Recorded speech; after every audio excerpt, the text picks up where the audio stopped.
Watch the fan. Just hit the fan. Good evening and welcome to the Chaska City Council meeting for Monday, March 7th, 2022. Call the meeting to order at 7 o'clock. Will you please stand and join me in pledge of allegiance? I pledge allegiance to the flag of the United States of America and to the republic for which it stands, one nation, under God, indivisible, with liberty and justice for all. Good evening, everyone. We are back. We are back in the council chambers, and that is one of the items on consent tonight that we probably won't talk about, but we can talk about it here. We were under emergency orders, and with COVID kind of running pretty rapid here, we went back to the event center, and now the numbers are decreasing pretty quickly, about as fast as they went up. So we are back here, and this, I hope, will be here forever. Because I don't think any of us really cared to go over to the event center. Especially Kevin Wright. Especially Kevin Wright. Because Kevin Wright had a lot of things he had to do and take apart set up and take down every day. So I'm glad we're back, and I'm sure everyone else is. So with that, Elise, would you call roll, please? Councilmember Hatfield. Here. Councilmember Hubbard. Here. Councilmember Wong. Here. Councilmember Gra. Here. Mayor Winchell. Here. I did tell her that she should write down Mayor Van Isle. That's an old joke. He could never get my name right. All right, we move to item 4, adopting the agenda. Corrections or additions to the agenda? If not, I would entertain a motion to approve. Motion to approve. Motion by Councilmember Hatfield. Nope. Hubbard. Hubbard. Second by Councilmember Hatfield. Sure, yeah. Okay. Well, I goofed it up. I may as well go all the way. Discussion. Hearing none, all in favor signify by saying aye. Aye. Aye. Post same sign. Motion carries. Flat spot. Next, we move to visitor presentation. I don't see anybody in the chambers. And we are not Zooming tonight, right? We are. I don't think anybody's on though. Well, there's, it looks like there's somebody. Tamara Polson. So let me make sure that. I'll go ask.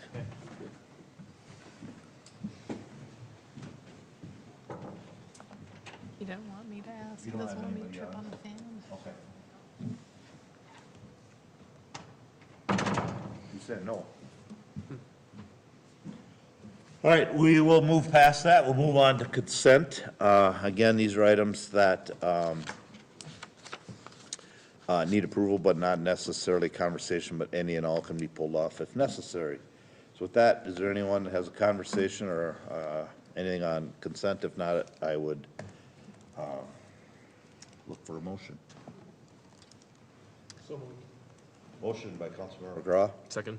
Second by Councilmember Wong to approve consent. Again, tonight we're removing our emergency declaration that we did to allow people, in case we did run into a number of people that would have COVID, that we could have our meeting. So that is, those emergency orders will be ending probably midnight tonight. Right now. Right now? As of As soon as we do it? Yep. Okay. All right, anything else, anyone? Otherwise, we got a motion and a second. All in favor signify by saying aye. Aye. Aye, post same sign. Motion carries. Moves us to item number 7, which is student commission appointment for the Park and Rec Board. Mayor and Councilmember, one position that remained open after we appointed all the commission members was the youth representative for the Park and Recreation Commission. We did have 3 student applicants that applied for the 1-year term. We interviewed them before the last meeting and this meeting, and staff would would recommend that council choose one of the 3 to act as the 1-year appointment for the youth position. Okay, and like Matt said, we interviewed 2 last Monday and 1 tonight, and we did have a conversation. And is there someone that wants to make a motion to appoint Rhoda Hassan to the Park and Recs Commission? That was the name brought forward. I will make a motion. So I have a motion by Councilmember Hubbard, Second. second by Councilmember Hatfield. Again, this is to make Rhoda Hassan as a student representative on the Park and Rec Board. Discussion. Hearing none. All in favor signify by saying aye. Aye. Post same sign. Motion carries. And that's it for action items. We are at bills. Anyone got a question on a bill? Just a couple of quick ones. Two quick ones. Page 5, there's one for Data Agility Group. It's for the data center site services. What are the services that we? So this is actually in relation to the building study that we're doing with Leo A. Daly. We needed to have a good sense of exactly the size of space that we'd need for our data center facility. And so we brought them on to basically do an analysis of that. So it was really part of our building study. So it's our internal data center. Yes, yep. We wanted to make sure that we got, because we have things spread out all over the place now, we wanted to make sure that we got that right, the sizing of it, as we were putting together building plans. So, I'm just gonna ask the question, then why not, like host everything in the cloud, for example? We do host quite a bit in the cloud, but there's still some internal things that, some internal programs that make sense for us to host, and just sort of our general operating systems and stuff. But most of our, things like, I don't know, utility billing and things like that are all hosted through the cloud. So a lot of our bigger systems are hosted through the cloud. It's more expensive to do that, over long term. So we looked at trying to keep the things that really are sort of our core essential day-to-day functions in-house. Okay. Sounds good. And the only other question I have was page 10 for Muller Systems. There's one for a 4G collector upgrade. What is that? So if you heard in the news, in February, I think it was February 22nd, 3G went away. Yep. And so we have collectors for our meter systems, our water meters and our electric meters, and they're run off of cellular data, so we had to upgrade to the 4G so that we wouldn't lose signal. Gotcha. I would have figured we would have done that, a while back, but, I guess. They actually didn't present us with a solution until about 2 weeks before. Really? Yeah, it was not a good How situation. about wait until the last minute? I mean, that's on the vendor that they didn't provide an option to us, but, I know that there's like automobile manufacturers who have like, you buy a new car, it has like telematics and stuff, and then they said, oh, by the way, the 3G in your car won't work anymore as of a certain date, right? So that's a lot of different industries, but to wait 2 weeks before seems like really the last minute. Yes, it was. Okay, thank you very much. Yep. Anyone It got else? done. Anyone else on bills? I'd entertain a motion to pay the bills. So moved. Motion by Councilmember Wong. Second. Is that you, Tim? Second by Councilmember Hubbard. Discussion. Hearing none, Elise, we call roll. Yes, Councilmember Hatfield? Yes. Councilmember Hubbard? Yes. Councilmember Wong? Aye. Councilmember McGraw? Yes. Mayor Winchell? Yes. All right, moves us to other business. Councilmember Hatfield. I don't have anything this time. Okay. We just had a week ago. Yeah, and we there's just really had it. not a lot Right. happening at this exact moment. Exactly. Councilmember McGraw. I was just going to pull out of the biweekly and a conversation about Christmas in May and really just focus on the need for applications to get work done. I think that's a good one to highlight just because it's such a great program. I'm actually unfortunately probably not going to be able to participate the day of, so I'm trying to look of maybe helping before. But it's part of the fun is getting to know the people that you're working with on event and the house and how you're helping them. So just a call for that application process. If you know someone and want to recognize or you're someone yourself to come forward.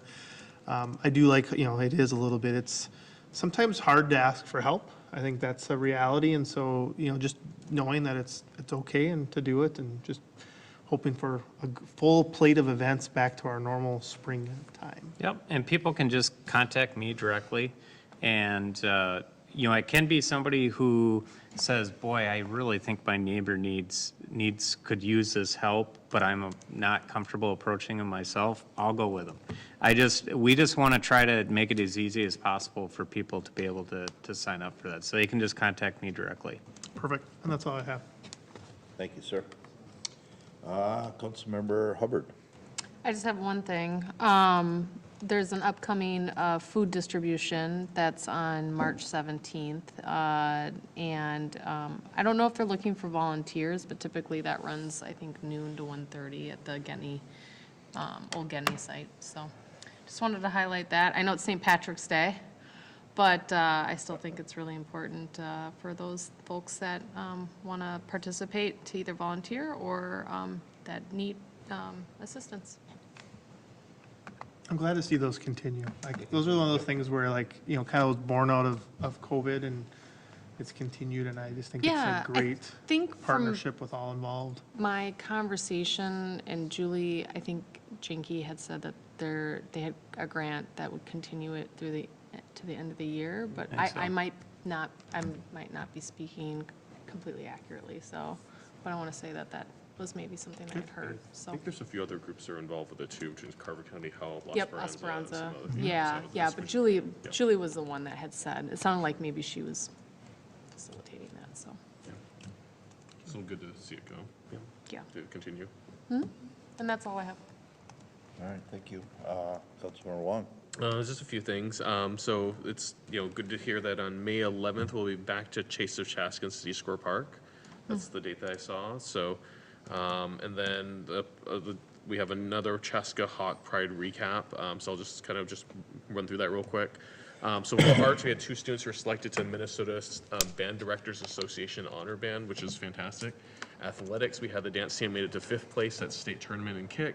It was their 15th consecutive state tournament appearance.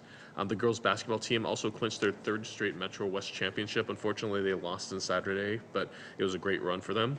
And then the boys hockey team is a co-champion of the Metro West Conference and Section 2AA runner-up. And also the Chaska High School swim and dive team sends 5 to state, which is really cool. Under activities, the Purple Knowledgeable team qualified for the state tournament in April. They took 1st place at the regions by over 20 points, so that was a pretty strong win there. And Key Club is sponsoring a Memorial Blood Center drive at Chaska High School on March 17th from 8 a.m. to 2 p.m.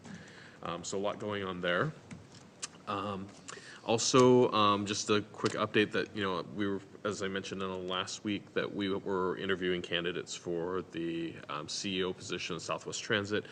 We had a second round with 3 of the candidates, and so those are going well. So we just finished that 3rd interview like right before this meeting, so that was good. So we'll be hopefully in the next couple of weeks, narrowing down the field and looking at who we're going to fly in to interview, since all of our candidates are currently from out of state. So we'll be looking at which ones we want to fly in and actually bring in for in-person interviews. Congratulations to Matt Clark and SRF on the grant award. So, and Matt's over there. That's you, Matt. Congratulations. Sorry to bother you. Sorry. So we want to congratulate Matt and SRF on the grant award from the American Council of Engineering Companies Minnesota chapter, and I saw that the Chief Seibert had put out the new crime map, which is really, really cool. So just want to say thank you to the chief and to all the technology folks in the city who helped put that together, because that's really, really great to have that type of information available and on hand. So it's just another way that we can connect with the community and make sure information's out there, transparency, and just helping people be aware of what's going on. So great stuff. That's all I got. Thank you. Elise. No report. Nothing. Jake. Nothing. Matt. Just got 2 quick things. First of all, for years, there used to be a high school state tournament for curling, and it disappeared years ago. But last year, it got resurrected, and now Chaska's high school Sub-Zero team is going to be playing in the state tournament this Saturday. So it's Where's it at? It's up in Blaine, and there's actually there's like a big state trophy that used to, like for years, used to go around to whoever won. So the team hopes to bring that back that'd be to cool. Chaska. Who had it all those years? It was down in Mapleton. We happened to be down there for a bond spill, and we saw it sitting there and it said high school state tournament or champion, and we're looking at it, it's like, we asked a guy who looked like he was probably old enough to know what it was. He said, ask him what it was, and he said, well, we used to have a state tournament, and we were the last ones to win it, and they just never had one ever since, so. Yeah. So something new that's coming out of the curling world. And the only other thing I want to mention is just, and I'm thinking about it today, you know, a big thank you to those teachers that end up being super inspiration and stick with you over the years after you graduate from high school. I woke up this morning and found out that one of my favorite teachers passed away yesterday. And he was one of those teachers that, you know, I had him in like 4th, 5th, and 6th grade, but he, like, my entire life, you know, has always kept track of, you know, how things are going, asking about the kids, and it just, what an impact teachers can have on your life, you know, like that. So just a thank you to teachers who put that extra effort and don't just forget about you when you walk out the door. I talk about that often. I still play golf with my 6th grade social studies teacher, and he probably helped me, well, I know he helped me stay on the straight and narrow, because that's that age where you get in a lot of trouble, and for some reason, he took a shining to me, and we always talk about that. It's always greatly appreciated, so I agree with you. Just a couple things. I do want to touch on that, the award that 21244 interchange got that. And the impact that that interchange will have on this city is dramatic. I mean, we're not going to see it for maybe 5-6 years, but that's huge, what that's going to be. And to get this award is just kind of another piece of let's say, just another piece of pie, because it's just going to keep adding to that. And with this sewer project that we approved tonight, it's going to open that up. I mean, I think about how many times Matt and I went down to the Capitol and argued for that interchange, and Representative Hoppy was huge in getting that done for us. So there's just, this is so personal, that interchange, and it's so cool to see it and to get recognized for what it is, but to see what it blossoms into in the future is really going to be amazing, so. Well, and just a kudos to Matt. So this was a state and a county project. So typically. Run by the city. Run by the city, and not just run by the city, but run by one person. I mean, an interchange and a big highway like that is a huge project. And he did the whole thing by himself. And so he greatly deserved that award. I agree, and like I said, I wanted to touch on that too, because I thought that was pretty amazing. Matt, I don't know, do you want to touch on the changes that we have for utility billing now, that we have some new options about, because now they can do automatic payment directly, which I don't think we could before, is that right? Yeah. What is it all? I thought maybe you were on top of that one. Well, I just don't want to miss anything. You know, we'll put out an advertisement, and we are putting out an advertisement to make sure people know. Yeah, we about can let it go. Let's just maybe talk about it the next one. Yeah, yeah. Just get the, hit on the high points. There's a lot there, and Yep. I figured you were gonna be quick on it. I'd be stammering a little bit with it, but. All right, lastly, all I want to touch on is we're back to normal schedule now. Today was the 7th. We have our next meeting on the 21st, and then April 4th, and we're just back to 1st and 3rds now for the rest of the year, barring a holiday, so. And I think that's all I got as well. So last call for anyone, otherwise, motion to adjourn. So moved. Motion by Councilmember Wong, Second. second by Councilmember Hubbard to adjourn. All in favor signify by saying aye. Aye. Post same sign. See you on the 21st. Did he beat my record?